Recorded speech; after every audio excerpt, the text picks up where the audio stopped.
Hello friends, welcome to Gaurav biology channel. तो पीछे वाली वीडियो में हमने बात किया था किसके बारे में, सेल के टाइप और सेल के स्ट्रक्चर एंड फंक्शन के बारे में। तो इसमें हम बात करेंगे सेल ऑर्गेनेली के बारे में, मतलब कोशिकांग के बारे में।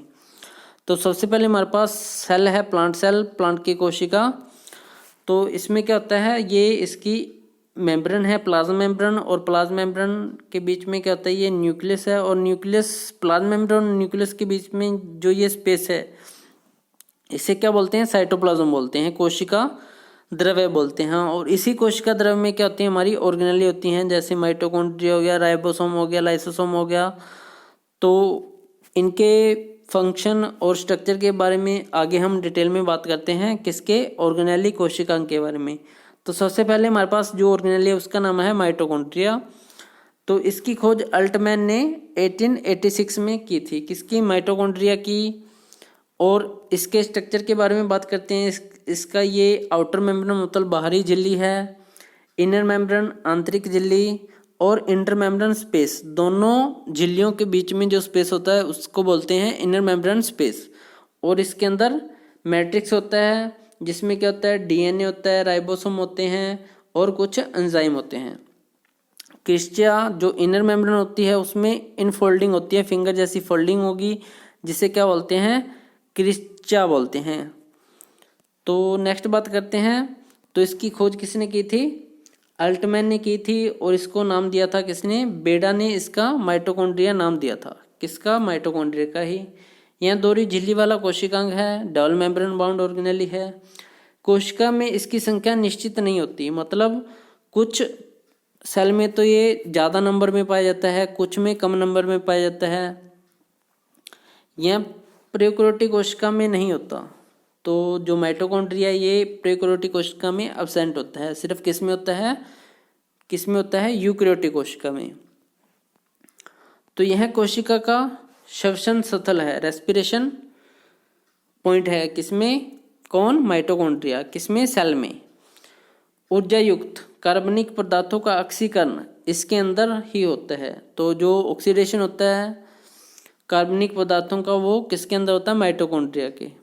ऑक्सीकरण के बाद इसमें एटीपी बनते हैं, जिनसे काफ़ी मात्रा में ऊर्जा प्राप्त होती है। तो एटीपी की फुल फॉर्म क्या है, एडिनोसिन ट्राइफॉस्फेट। इसको क्या बोलते हैं, करेंसी ऑफ एनर्जी, किसको, एटीपी को। एटीपी प्रोड्यूस होने के कारण ही माइटोकॉन्ड्रिया को कोशिका का शक्ति गृह मतलब पावर हाउस ऑफ सेल कहा जाता है। नेक्स्ट है माइटोकॉन्ड्रिया एंड क्लोरोप्लास्ट, दो ही ऐसे कोशिकांग हैं जिनमें डीएनए भी पाया जाता है। तो क्या है, माइटोकॉन्ड्रिया एंड क्लोरोप्लास्ट, दो ही ऐसे कोशिकांग या ऑर्गेनेली जिनमें डीएनए एंड राइबोसोम पाया जाता है। और ये दोनों ही ऑर्गेनेली क्या होती हैं, डबल मेम्ब्रेन बाउंड मतलब दोहरी झिल्ली वाली कोशिकांग होते हैं। नेक्स्ट हमारे पास एंडोप्लाज्मिक रेटिकुलम, जिसे क्या बोलते हैं, अंतःप्रद्रव्य जालिका। तो ये इसका स्ट्रक्चर है।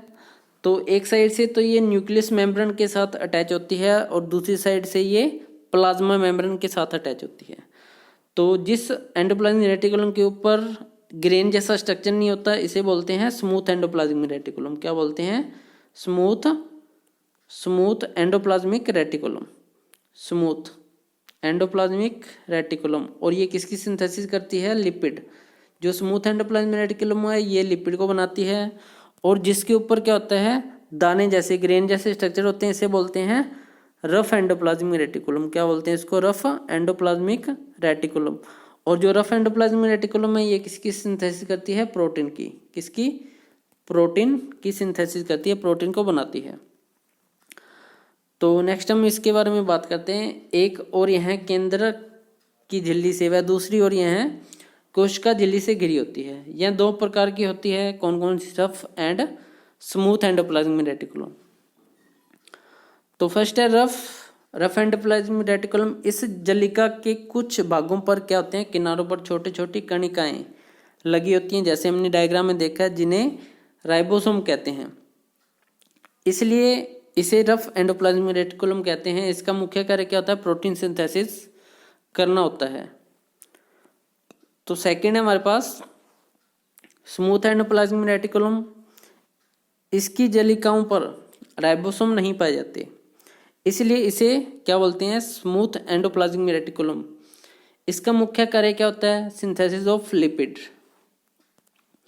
नेक्स्ट हम बात करते हैं एंडोप्लाज्मिक रेटिकुलम के कार्य के।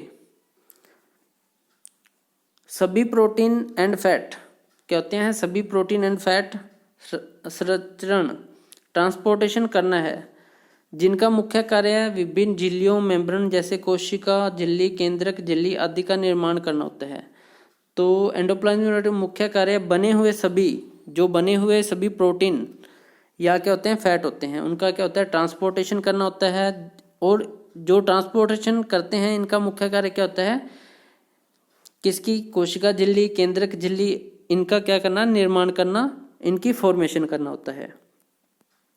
तो नेक्स्ट हमारे पास है गोल्गी बॉडी। तो ये गोल्गी बॉडी का डायग्राम हमारे पास। तो गोल्गी बॉडी, इसकी खोज कैमिलो गोल्गी ने 1908 में की थी। तो कब की थी, 98 में।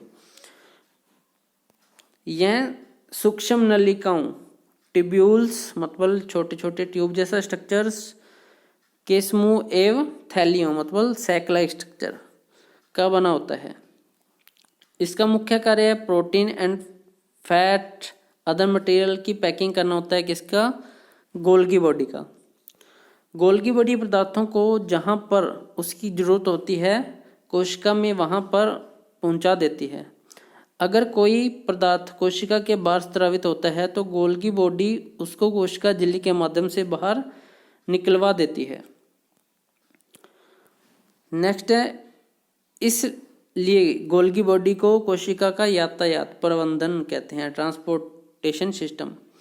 तो किसकी पैकिंग करती है, ग्लूकोज प्लस प्रोटीन, तो क्या बना देगी, ग्लाइकोप्रोटीन, ग्लूकोज प्लस लिपिड, तो क्या बना देगी, ग्लाइकोलिपिड।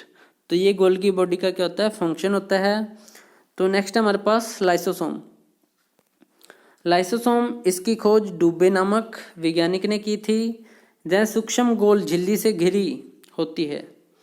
तो क्या होती है, सूक्ष्म झिल्ली होती है जिसे सैक जैसी संरचना होती है। इसका प्रमुख कार्य बाहरी पदार्थों का भक्षण व पाचन करना होता है, डिजेशन करना या भक्षण करना। तो इसमें कई प्रकार के एंजाइम पाए जाते हैं। एंजाइम क्या होते हैं, प्रोटीनेशियस मतलब प्रोटीन के बने हुए क्या होते हैं, सबस्टेंस होते हैं जो क्या कर देते हैं, हमारी बॉडी में रिएक्शन को फास्ट कर देते हैं, इंक्रीज कर देते हैं। तो एग्जांपल है हाइड्रोलेज एंजाइम भी होता है, लाइपेज, प्रोटीएज एंड कार्बोहाइड्रेज। तो जो लाइपेज एंजाइम है ये क्या कर देता है, फैट की ब्रेकडाउन कर देगा, किसमें, फैटी एसिड प्लस ग्लिसरॉल में। और जो प्रोटीएज एंजाइम है ये प्रोटीन की ब्रेकडाउन कर देगा, किसमें, अमाइनो एसिड में, किसमें, अमाइनो एसिड में। तो जो हमारे पास कार्बोहाइड्रेज एंजाइम है ये किसकी ब्रेकडाउन कर देगा, शुगर की, किसमें, ग्लूकोज में। तो ये एंजाइम है जो किसमें पाए जाते हैं, लाइसोसोम में। तो नेक्स्ट हमारे पास सेंट्रोसोम, तारकाएं। इसकी खोज बोबरी नामक वैज्ञानिक ने की थी। यह जंतु कोशिका में पाया जाता है। तो जो सेंट्रोसोम है ये क्या होता है, प्लांट सेल में क्या होता है, एब्सेंट होता है, प्लांट सेल में नहीं पाया जाता। तो इसका मुख्य कार्य सेल डिवीजन में सहायता करना होता है। नेक्स्ट है प्लास्टिड, जिसे क्या बोलते हैं, लवक। यह केवल पादप कोशिका में पाए जाते हैं।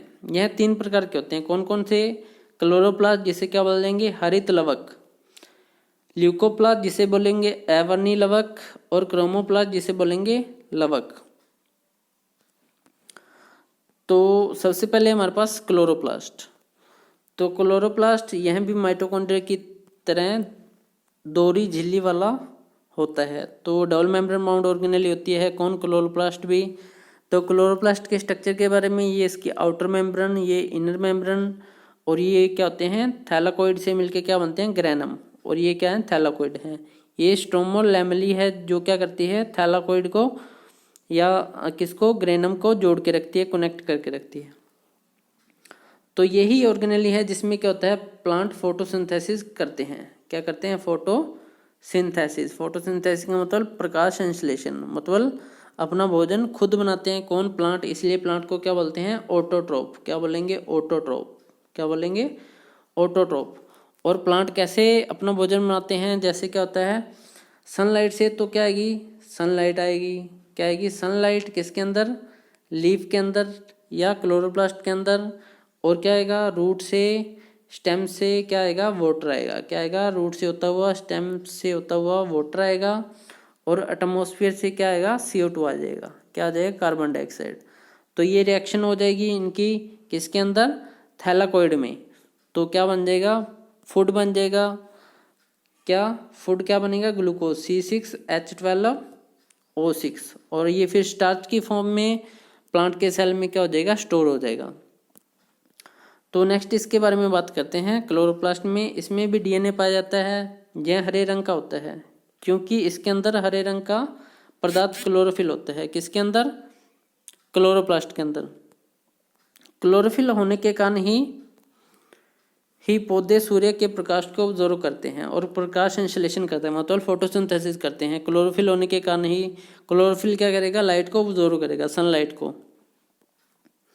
इसलिए क्लोरोप्लास्ट को प्लांट सेल का रसोईघर या किचन हाउस कहते हैं। तो नेक्स्ट हमारे पास ल्यूकोप्लास्ट। क्या है ल्यूकोप्लास्ट, यह रंगहीन लवक है। रंगहीन मतलब इसमें कोई कलर नहीं होता। यह पौधे के उन भागों की कोशिकाओं में पाया जाता है जो सूर्य के प्रकाश से वंचित हैं, जैसे कि जड़ों में, भूमिगत तनों या अंडरग्राउंड स्टेम में। यह भोज्य पदार्थों का संग्रहण करने वाला लवक है, मतलब क्या करता है भोजन को स्टोर करने वाला लवक है। कौन सा, ल्यूकोप्लास्ट। नेक्स्ट है हमारे पास क्रोमोप्लास्ट। ये रंगीन लवक होते हैं।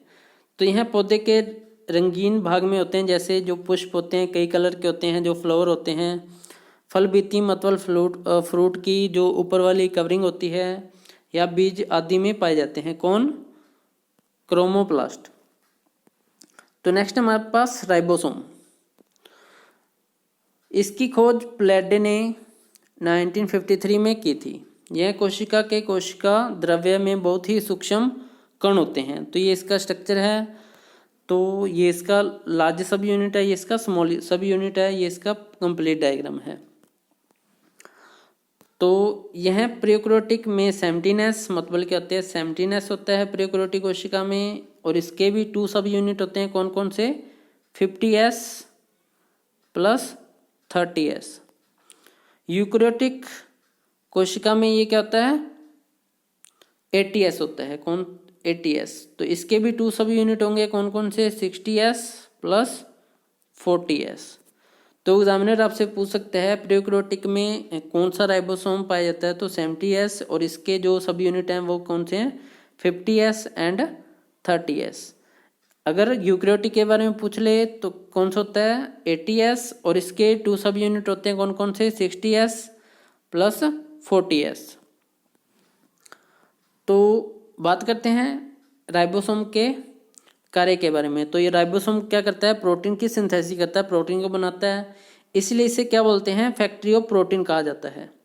ये एंडोप्लाज्मिक रेटिकुलम के ऊपर सतह पर पाए जाते हैं। तो हमने पढ़ा था, इसलिए जो एंडोप्लाज्मिक रेटिकुलम के ऊपर पाए जाते हैं उसे क्या बोलते हैं, रफ एंडोप्लाज्मिक रेटिकुलम बोलते हैं। इसके अलावा यह माइटोकॉन्ड्रिया एंड क्लोरोप्लास्ट में भी पाए जाते हैं।